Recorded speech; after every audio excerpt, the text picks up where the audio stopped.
I'll take you back to what Malcolm says, Malcolm X. He says, if a kitten is born in the oven, does that make it a biscuit? It is still a kitten. I'm an African, born in New York, still live in New York.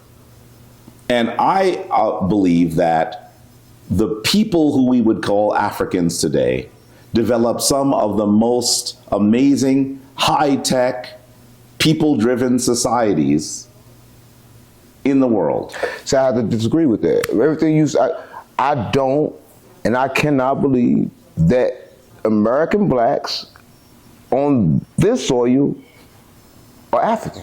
Why? Because, all right, that's what I'm gonna say this. I'm just gonna say this, and a lot of people probably won't understand this. I believe we was in Africa, right? But we was never from Africa. So, for instance, right? So, if you suggest that we come from Africa, then you suggest that how did we get all the way over here when Christopher Columbus came? Right? Because we was all the way over here when Christopher Columbus came. Was that them the same group of people that was all the way over here? Because it most definitely wasn't the Indians, but the Indians was here because they gave Christopher Columbus a fucking spear and they asked him where did he get it from. He said he got it from the dark-skinned people that's over there. That's what the native people here said. That's what they told them. They said that black people came before. They came before. Columbus is the one that writes it. Right. Columbus wrote He it. says they came with spears tipped with gold. Wani is the word they used. And they knew this, right? So what I'm saying is that I suggest, and like a lot of people gonna say, oh man, you know, you're crazy, but even right now, the oldest DNA of human is in the Americas. Can I say something?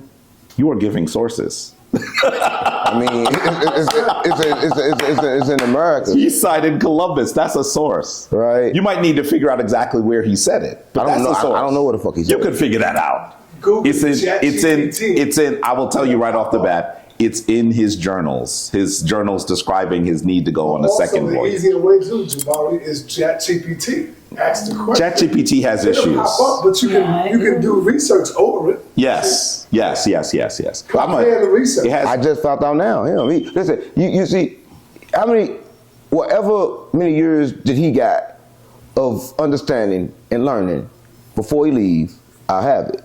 You're not gonna have all of it.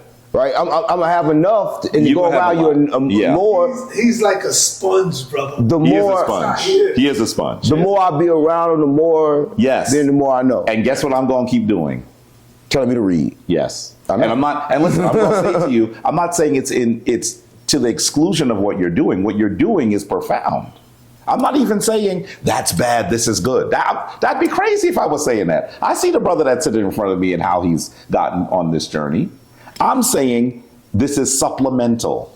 That's what I'm saying. I would like to, hearing your ideas, and I guarantee you, me hearing your ideas is not programmed, it's not from what you read.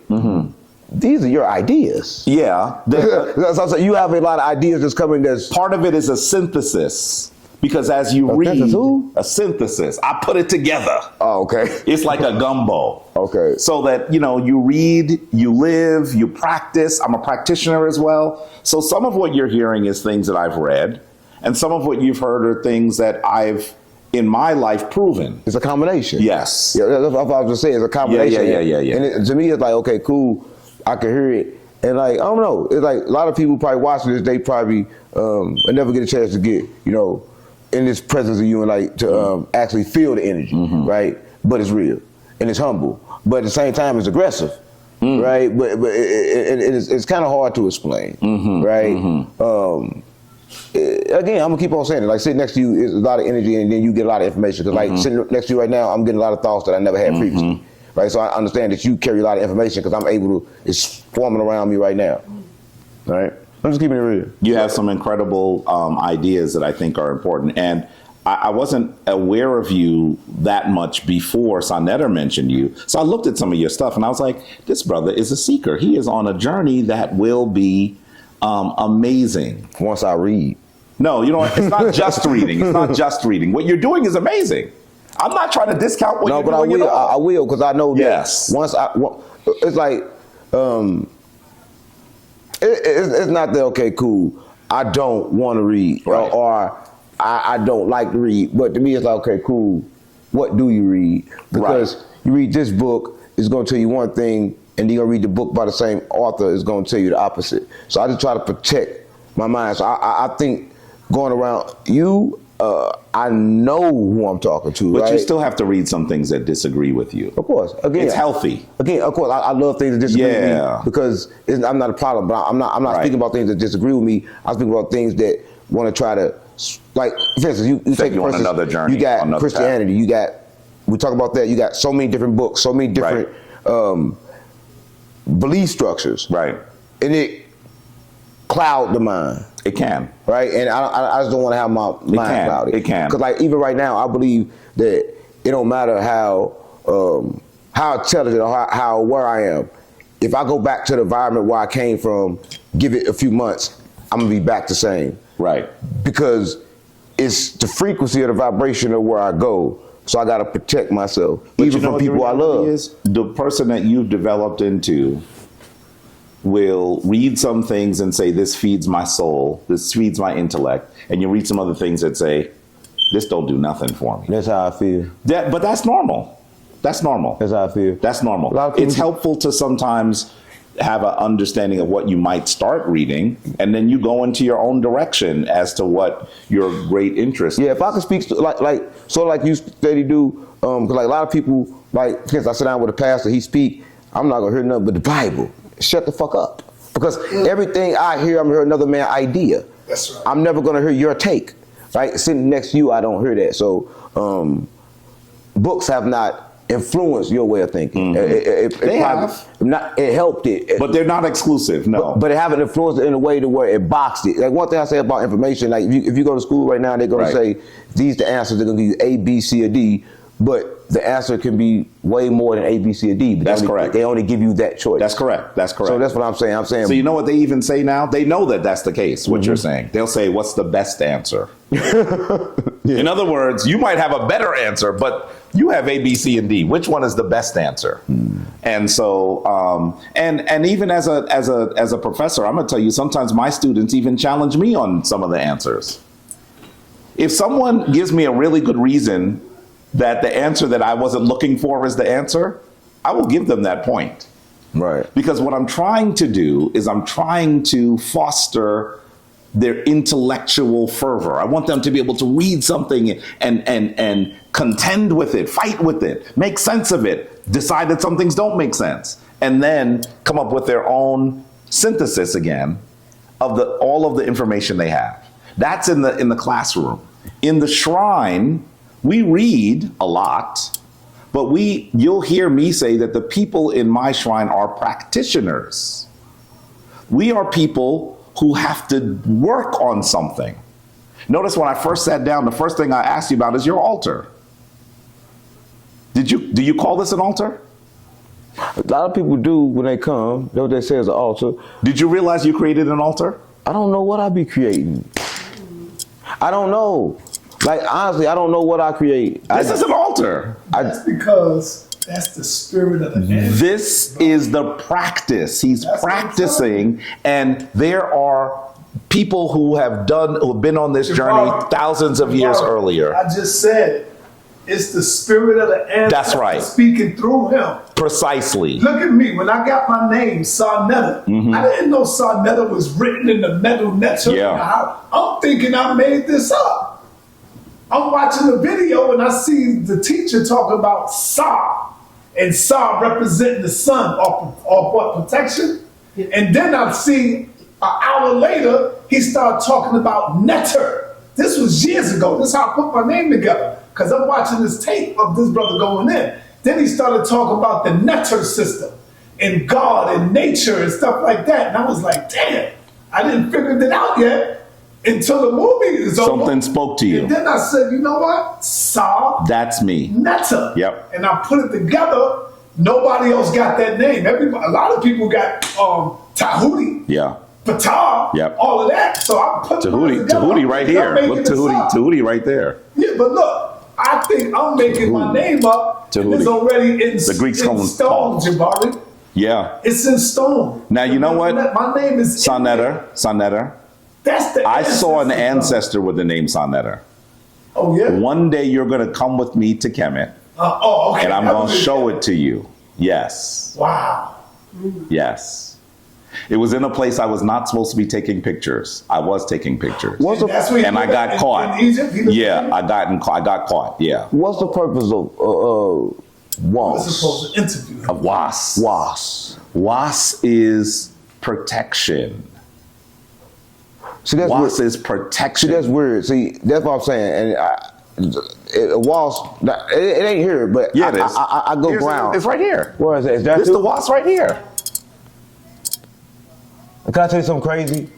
Can I say something crazy? Yeah. It's gonna sound crazy. So I go ground every day, and I'm grounded, and I noticed that wasps fly around me in a circle. Now, mind you, I first time they did it, I got scared. I ran. I didn't want for the sting me. And the second time I said, I'm not finna move, because if I move, it's so close, it's gonna do something to Right. me. But now they come and they'll fly around me. They be flying around me like this when I ground, but they never touch me. Right. Now, I'm you like- asked about wasps? Yeah, wasps. Or you asked about wasps? Wasps. Okay. Wasps that fly and sting. Now I'm going to say to you, this is the wasp scepter. Oh, That's the- wasp. This is protection. By the way, you said you were grounding. Most people believe that this piece here is for grounding. That scepter there. So I'm saying some shit I don't even know what I'm saying. Because you're practicing. That's why I'm enjoying speaking with you. Cause I'm saying shit I don't even know what I'm fucking saying. That's right. How? Because you're a practitioner. There's nothing, listen, there are many different ways to know. You can know what other people know, that's helpful, but you also should know what you practice. But a lot of times I sit around people that don't know, and then I Right. tell them shit, and then they say, okay, you don't know, and then I say more, and then I guess I know, but I don't know how I know. And I just said something on there, don't even know how I know, thought I was saying something else, and that was the whole time I was saying exactly You what that mentioned was. grounding. But I'm saying exactly what Yeah. that is while looking at it, while you showing Yeah, me, yeah. but not knowing what. And that's what I be saying. Don't know. Right. What. Right. But I'm saying it. And then it's correct. Now, when you have someone who has done those things together, they can actually reaffirm that you're on the right path. Yeah, but Sometimes it's helpful. But a wasp was telling me wasps and telling me ground and telling me grounded. It was Now, I'm gonna explaining me tell you. this. But it was telling me this by showing me the nature. So I don't think you understand. Our African ancestors That's have weird. always been interested in those stinging animals. That's weird. I'm going to show, where can I show No, that's it just to you? weird as fuck. Here we go. Wait, let me show it to you. No, I'm fucked up right now. Tapped into the consciousness. I want you to, can I find it here? One of the names, when we talk about the kings of ancient Kemet, we often call them pharaohs. Pharaoh is a Greek rendition of that term. Where did it come from? When the Greeks got to Kemet, at the end of Kemet mostly, they used to pass a large temple. And it's the Per-Ah, the great house. So they started saying the person that lives there is the pharaoh, the Per-Ah. And so what I am saying to you is that we get to a point where we grab the information that people are giving to us and we pull the information that we practice. And you are having a moment right now where you are recognizing, and I hope that you understand this, the journey that you are on is one that will mean a lot for our people, not just for you. You're doing some important stuff. You're doing some important stuff. You are a practitioner. And I want you to take that word and use it. Don't just say, I do things because it works for me. Say, I'm a practitioner. I'm experiencing life and I am studying life. And as I study it, I get to the point where I think I understand something. And I want to share with you what I've learned on my journey. Doesn't mean that you have to say that you're in the front of the bus and everyone else is behind you. Right. Doesn't have to say that you have arrived and you understand everything and everyone else knows nothing. The reality is that we're all on a journey. Some of us are a little bit further ahead than others. But the other reality is that the people behind you on the journey can assist you on your journey. Yes. Right. As someone who has studied this for a really long time, the last few years have been tough for me. Now, the community knows this now. You know, I went through a divorce, not a divorce I wanted. I don't think either of us wanted it. Someone that I really, really, really loved. And I don't even know if I should use past tense. I'm lying in saying that. I still love her. But I recognize that the journey that I had to take from that point, this was hard, was one that diverged from her journey. You know how hard that is? That's so hard. The journey that I have to be on is one that I know that she can't be on with me. Yeah, that's kind of crazy. That's kind of like, even now, like, for me to even interact with women or be in a house with women, but choose to be celibate, and I can't even tell you why. A lot of people say, okay, cool, you harnessing your creative energy. I can't tell you why. Someone just told me, yo, don't have sex. And then I started studying and trying to figure out what is the purpose of sex? Like, why should I even have sex? So, like, I started going through that on my own in my mind, telling me, yo, don't do that. Like, in my mind, I said, then people telling me about how energy raised and all the stuff, the Kundalini energy. And all. I didn't know nothing about it.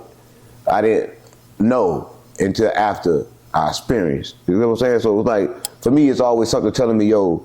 Now, you know what I'm going to do based on what you're saying? I'm going to send you some books. I mean, at this Not point, because at this point, being around you and being with the energy, something telling me that it's time. Yeah, I'm going to send you some books. And not because those books are going to tell you anything that you haven't already practiced. But part of what they're going to do is say, initiate, you're on the right journey. I'm going to know why. And they're going to fill in some of the information that you might, some of the questions you might have had along the journey. That's the other thing it does. I got a lot of, I don't know why I do none of the shit I do. The more you practice, the more questions you will have. I don't know why. Let me ask you, do you feel that you have been here before? And this is probably why you know so much. All the time. Right? But without the attachment. Right? It's like, I don't feel attached to everything because I feel like I am everything. Right? But yeah, I don't feel like I don't feel like I've experienced anything different than this. But I feel like I've experienced this multiple times. Yeah, because like even when I watch older movies, right, I don't just see them, I actually feel them like I'm in them. Like, it's like the reality, like I've been there before.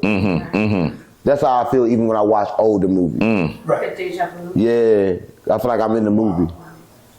Right, so I just feel like it's continuous, and I feel like I've been continuing, and I'd be like, if I do what he said, and I guess get the information from the actual source, the books from people that have done it, it's just chaotic. I'm chaotic conscious, because I'm conscious everywhere. It's chaotic, right? It's everywhere. There's no structure inside my consciousness, but at least it's not the way it was. Right? So a lot of high vibrational thoughts play crazy up here. Right? And I got to try to figure out where to place them. Yep. Versus in the way it was. Yep. So I'm okay with it this way. Listen, when you're a practitioner, you know, we don't get the opportunity, unfortunately. There was a point where people who were practitioners got a chance to go into the temple. By the way, when they were in the temple, they didn't have sex either, right? They had children, so when they were not in the temple, they would have sex. But when they were on this particular mission, there was abstinence. That's how I believe. Like, don't almost how you never gonna have sex again. That's right. Some told me just for this moment right now. That's right. Whatever you do, that's what I'm hearing you say. It's not time. And there are ancestors that did exactly the same thing. Some just telling me right now. Like, I want you to read some of their stories, and you may see yourself in their journey. And that will help you say, okay, some of the questions I have are good questions. And some of the questions I've had, they've asked, and this is their answer. By the way, their answer may not be yours, but still, it's still helpful, right? And it's a powerful thing. But, you know, one of the things that happens when you are on that journey is you begin to recognize that there's information that you are going to get that comes at you 360 degrees. That's the reason why it feels chaotic, right? Because you're a practitioner. We don't have the opportunity to go off into the temple and be removed from everyone, removed from those sensory things, we don't have that opportunity, unfortunately, because the societies that had those places for mastery, unfortunately, they were conquered and they don't exist currently. Right. But so it feels chaotic because you don't get to live that way. This is exactly, you have lotuses here, don't you? Let's see if I can find you a good lotus. Oh, here, look. I was gonna say the See the lotuses here? This is an altar, by the way. It's a pedestal altar. The ancient Kemetic people were so involved with having connection to the divine and connection to the ancestors. They had different types of altars. This one is called the Sa'ut, right? So you're seeing that they're making an offering of lotuses. Why are lotuses sacred plants? I'm gonna tell you that as a kid that grew up in New York City, I ain't never seen no lotuses. I was like, well, this is something I'm reading. I went camping with my nephew, who was a viewer, by the way. Right. My nephew and my sister when he was young. And we're in a canoe, and my nephew was so nervous and everything. He was nervous at the time. And there were bugs all around us, and we got to this place where the water smelled funky. He said it smelled like 100 toilets. This is a child saying this, right? It smelled bad, right? But off in the distance, I could see the most beautiful flowers I had ever seen. Right. So he's saying, Uncle, why are we continuing into the funkiness? Wow. I said, look at those flowers. He said, can't you take a picture? I remember him saying that. It was hilarious, right? He must have been 5. But we continued in the canoe, and I got to those lotuses, and I took my hand and plunged it into the muck and the mire, the funk, and pulled some of those lotuses out. And that, I learned that they were lotuses. Why is this important? The reason why they became symbols of spiritual attainment is because the lotus lives in the munkiest, funkiest place. And what does it do when the sun rises? It takes its flowers and it peeks them from the muck and opens into the most beautiful flower. And then when the sun goes down, guess what it does? It retracts the flower and goes back into the muck. Wow. In many ways, we have to be like the Sishen. We have to be like the lotus. Because we don't have the opportunity not to live in the muck and the mire. You said it feels chaotic. It is chaotic. It's everything, everywhere. People that you should probably not have in your environment, people you should have in your environment. People you need to fight, people you need to protect, people you need as allies, people you like, I don't know what this person's doing. All kinds of stuff everywhere. We must be the lotus. I like that take. That's the reason why the lotus is such an important symbol. And you'll see. And you know what, real quick, Jabari? The Chinese even know that. Yes. You know they made a movie called The Fist of the White Lotus. That's right. That's right. That's Why do you right. think The lotus. Have you saw that? It's called The Fist of the White Lotus. Yes. Bad. The lotus is a symbol of spiritual attainment in many cultures. But the oldest place you will see it is in Kemet. You'll see the lotus on my ankh here. There's the lotus. Coming out of the muck here.